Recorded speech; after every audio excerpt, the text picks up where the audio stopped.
आज जनपद बलरामपुर में बहुजन समाज पार्टी के कार्यकर्ताओं ने बाबा साहब के सम्मान में अमित शाह के अभद्र टिप्पणी करने के बयान पर किया प्रदर्शन।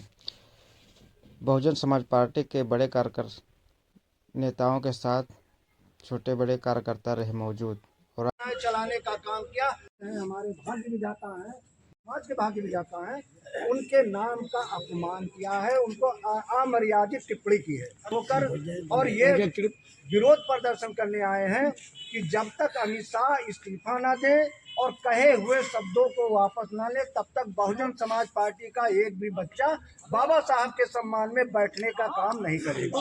बाबा साहब अमर रहे, अमर रहे, अमर रहे, अमर रहे। दूसरी चीज आप लोग को एक चीज और बताना चाहता हूँ, जानकारी है, एक पार्टी कांग्रेस है जो बड़े पैमाने पे बाबा साहब और संविधान की प्रतियां लेकर भाग रही है और बाबा साहब के ऊपर अमर्यादित टिप्पणी करने वालों के पीछे तमाम धरना प्रदर्शन कर रही है।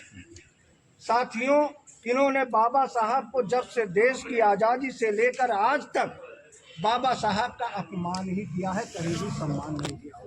वो चाहे संसद भवन में चुन के जाने वाला मामला हो, चाहे उन्हें भारत रत्न देने का मामला हो, इन्हीं कांग्रेसियों की दबाव की वजह से बाबा साहब ने कानून मंत्री के पद से इस्तीफा भी देना पड़ा।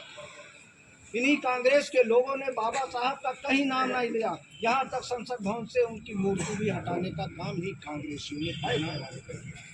आज ये बाबा साहब के हिमैती बन रहे हैं। असली हिमैती जो बाबा साहब की आइडियोलॉजी है, सिद्धांत है, महापुरुषों का निचोड़ है, बहुजन समाज पार्टी, उनको दरकिनार करके अपनी जबरदस्ती घड़ियाली आंसू बहाने का काम कर रहे हैं। इस साजिश से भी हमें सावधान रहने की जरूरत है।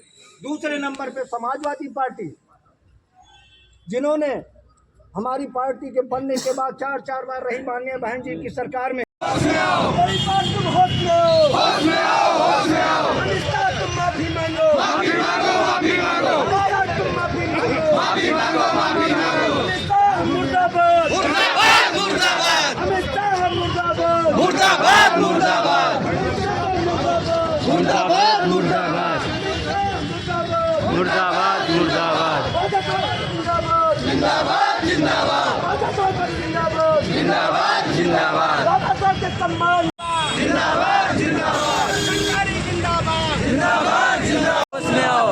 तुम होश में आओ, होश में आओ, होश में आओ। बाबा साहब का अपमान नहीं सहेगी, नहीं सहेगी। बाबा साहब का अपमान नहीं सहेगी, नहीं सहेगी। बाबा साहब के सम्मान में, बीएसपी मैदान में, बाबा साहब के सम्मान में, बीएसपी मैदान में, बीएसपी जिंदाबाद, जिंदाबाद, जिंदाबाद, बीएसपी जिंदाबाद, जिंदाबाद, जिंदाबाद। कई बार तुम होश में आओ, होश में आओ, होश में आओ। कई बार तुम होश में आओ, होश में आओ, होश में आओ।